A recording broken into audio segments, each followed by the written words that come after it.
want to mention, episode 109 is the original episode, The Truth About Porn.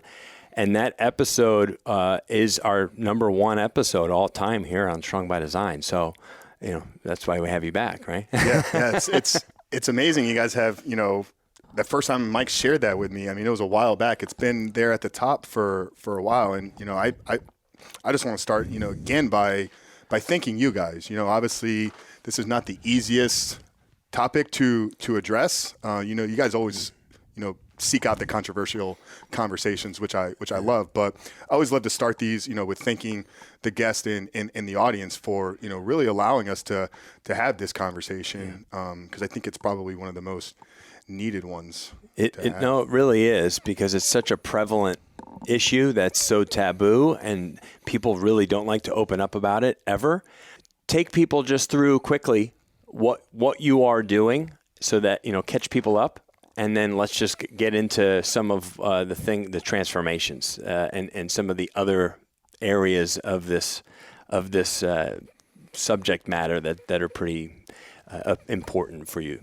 Absolutely, man. And the way that you introed me at the beginning there, I really think was perfect, because the terminology and the words that you said was, really at this point in my life, I'm kind of building this life's resume. I think you said life's work is kind of what I'm doing here. I always, when I'm asked, like, how did you get into, helping guys with porn addiction? How did you get into this recovery space? Like, my kind of canned response is like, it's not something I woke up one day and be like, yeah, I want to get into this really kind of taboo industry and kind of start talking about the uncomfortable conversation that nobody else is having.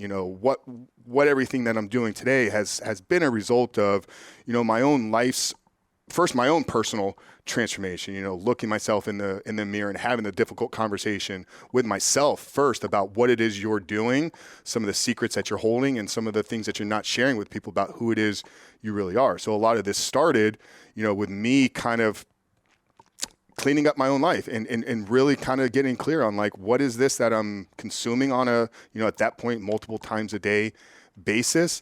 But also I think it's important to address it from the life's work standpoint, because although I am, an addiction recovery coach, a lot of the work that we do is beyond just pure addiction, and studying human performance, studying self-development, studying human nature, psychology, all these things that are integrated into our work is something I have spent the last 20 years doing. I've been an advocate of personal development and reading and studying and attending courses and having coaches and mentors my entire life. So while yes, we do help men in this one specific area of removing this problem in their life, once we address that and we kind of have a clear direction of what we're doing, the work that we're doing is so much bigger than that. And I really do feel that it's because of the life that I've lived, the experience that I've been very fortunate to go through, the challenges that I've had to overcome, and obviously the decisions and the things that I've, that I've made and had to realize in myself have put me in a unique position where I can talk in this area from a way that nobody else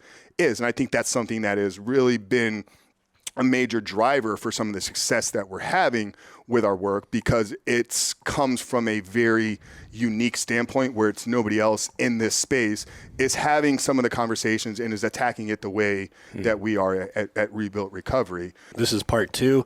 Right. We're talking about, another hour, we're going to talk about what happens when you relapse, what happens when you screw up, once you know this is a problem, where do we go from there? So go back and listen to that episode, but real quick, just like in a minute or so, like, why is it a problem? If they don't want to go listen to the whole episode. Yeah, and I just want to make sure, nothing I'm going to share here today is coming from a place of judgment. I'm not here slamming morality, down the throat of anybody. I'm not even going to address it from a good or bad standpoint, because I think that's one of the biggest pushbacks that I get all the time when I kind of go into a new place, or, I'm speaking in front of an audience, or even a lot on the videos. Like, a lot of the comments or pushback that I'll get is like, oh, there's nothing wrong with porn, or porn is not bad.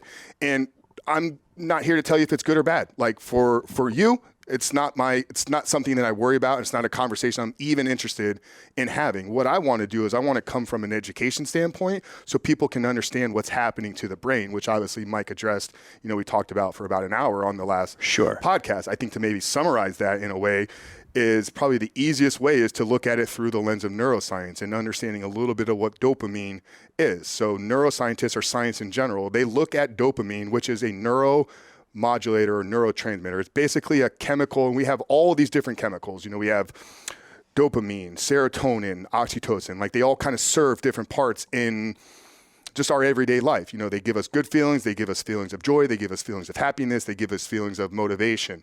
Dopamine is a currency of motivation. So the way that scientists will look at it is the amount of dopamine that is associated with a particular behavior or experience will dictate the level of addiction that experience or chemical is. And pornography in the neuroscience world is what's known as a super normal stimulus. It lights the whole brain up. Beyond anything that you're going to get in the natural world. Yeah. Beyond anything. Super, super normal. So what ends up happening at the most simplest terms is first, second exposure to internet streaming pornography. Once again, I want to preface it under that context. I'm not talking about Playboys. I'm not talking about VHS, DVDs. I'm talking about what we have access to, this infinite amount of supply of internet streaming pornography. Hardcore material is recognized as supernormal stimulus. So first, second exposure, you've established a new baseline of dopamine for your brain. So if you have this new baseline that was established through a supernormal stimulus, now once you return back to the normal world, you'll never be able to replicate that naturally. So what are you going to do? You're going to need to go and seek out more pornography. And I mean, that is addiction 101. When you need more of something to create the same stimulus response. Mm-hmm. Addiction 101. Just like a drug, right? 100%. Yeah. But there's been a lot of people on the other side too that have realized that they don't want this anymore. Like, your page is on your website. It says attention men who no longer want to be looking at porn. So like you said, not trying to convince anybody stop or good or bad. It's more at this point in this episode, people that already know, I don't like that I'm doing this so much. It's affecting my life in a negative way, and they've decided they're going to stop. And then we're picking up from there and saying, how does that look and work? Because it's not just a clean cut done forever, or what happens when somebody screws up and goes back and looks and then feels bad about themselves or has some of these negative reactions. What do we call that? A relapse, just like a drug addict? Yeah, I mean, you know, it's a word, you know, so what importance do you play to words? Relapse, slip, you know, lapse in judgment. You know, I believe, and this is something that I've really landed on here probably in the last 3 to 4 months, as I've, you know, had the opportunity now to work closely and one-on-one with over 100 guys in our one-on-one coaching program. We've had over 50 guys run through various groups. We've had almost 2,000 people go through our books and other courses that we do have. So we have a lot of, you know, small data points that we can look at. If a guy is truly committed and he's ready to end his battle or get pornography out of his life once and for all, the only thing that would lead him to slipping or returning back to it would be one of two things. He's either lacking character traits, just certain ability to do the things that are necessary to live without pornography.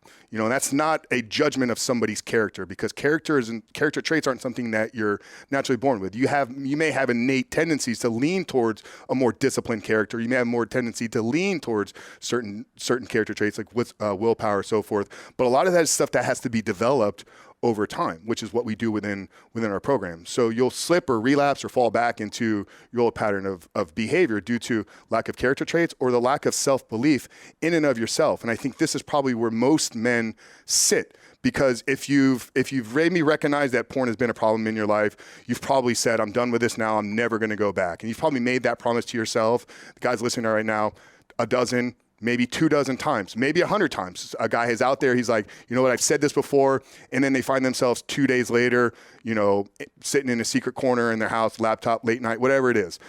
So what ends up happening with that, though, is because you've said, I'm going to stop, and then you keep returning back, now your confidence in yourself or the self-belief that you can actually achieve this has been completely shattered.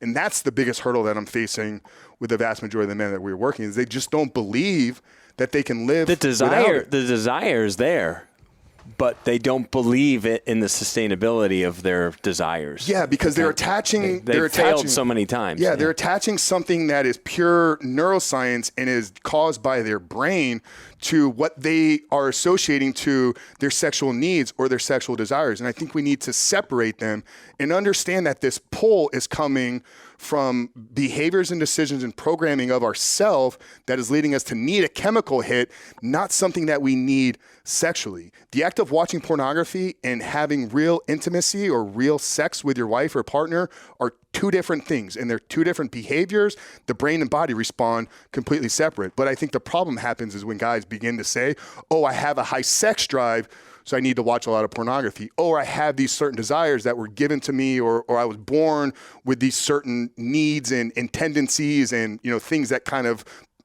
intrigue me and turn me on. So I need to seek out pornography because my wife won't do these things with me. So we need to understand that in today's conversation, hopefully what we can do is separate them. I'm not here to tell you, you know, like that you shouldn't have internal desires. Like, it's a part of human nature. It's a part of what makes men. Lust is on our heart. It's something that we're all going to battle with for the rest of our lives. But the need for pornography, the need for a hit of dopamine in your brain, almost like you're going to get from cocaine, is not something they're going to be able to justify to me that you really need.